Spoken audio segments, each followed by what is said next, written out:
Aku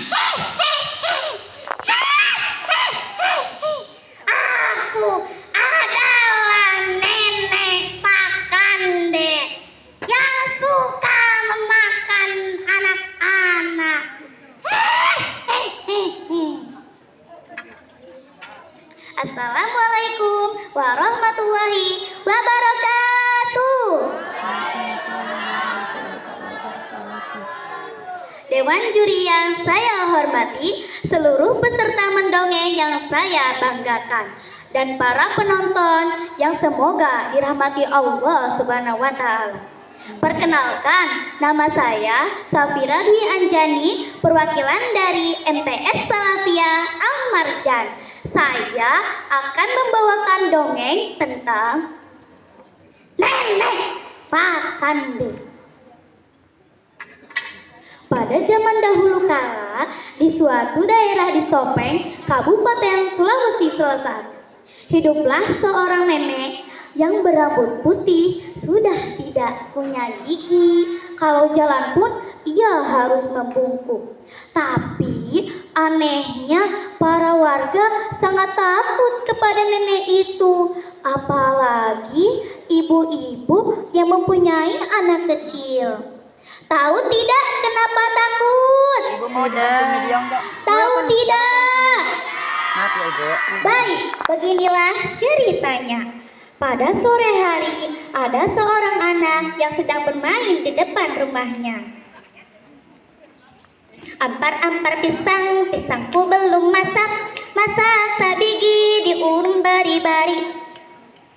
Nak, cepat basuh, hari sudah mau malam. Tetapi anak itu tidak mendengarkan orang tuanya. Tiba-tiba Nenek Pakande pun datang.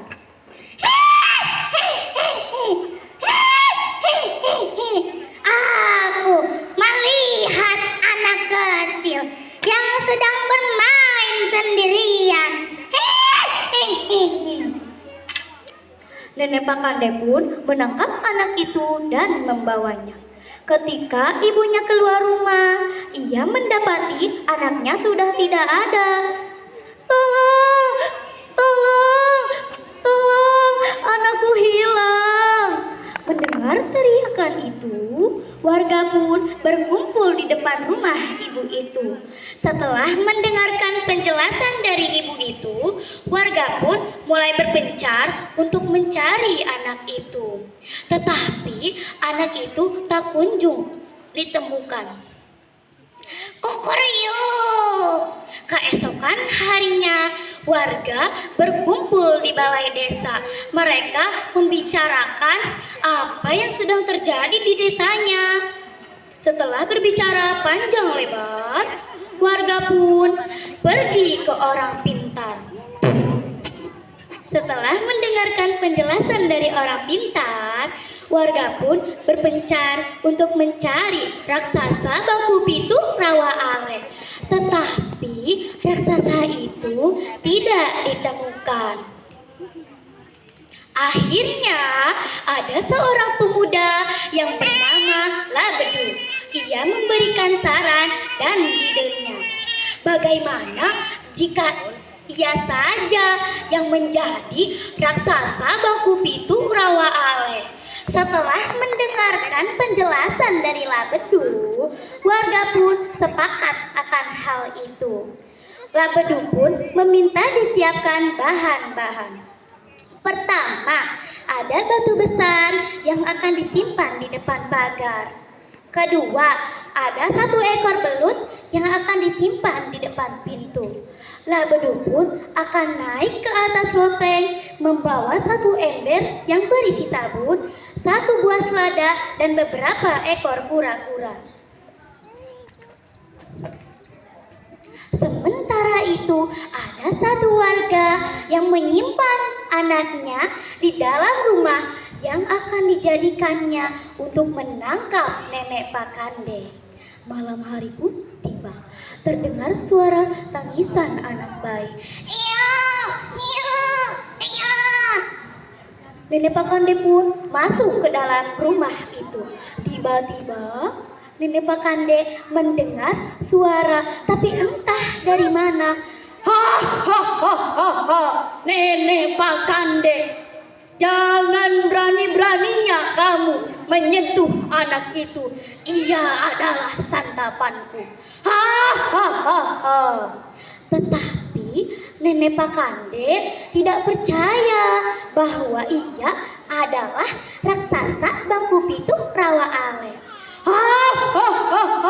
Nenek Pak Kande, ini adalah air liurku. Nenek Pak Kande pun menyiram satu ember yang berisi sabun itu. Tetapi Nenek Pak Kande tetap saja tidak percaya. Aku tidak percaya bahwa kau adalah raksasa bangku pitu rawa ale. Mana bukti yang lainnya?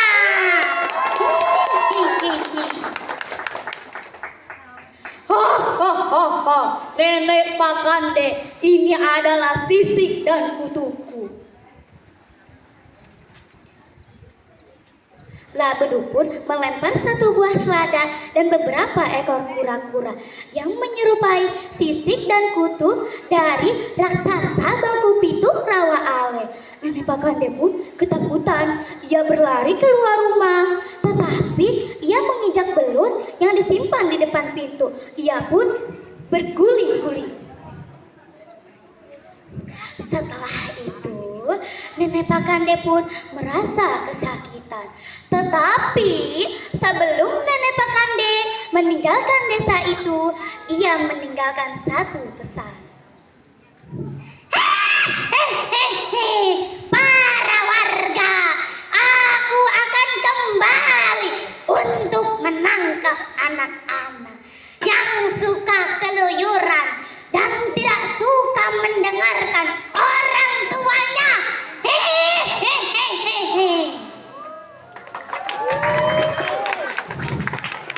Setelah kejadian itu, para warga hidup tentram, damai, dan sejahtera. Jadi, pesan moral yang bisa kita petik dari cerita Nenek Pak Kande adalah bahwa kita sebagai anak harus disiplin dan harus mendengarkan kedua orang tua kita. Mungkin hanya itu dongeng yang dapat saya sampaikan. Kurang lebihnya mohon maaf. Wassalamualaikum warahmatullahi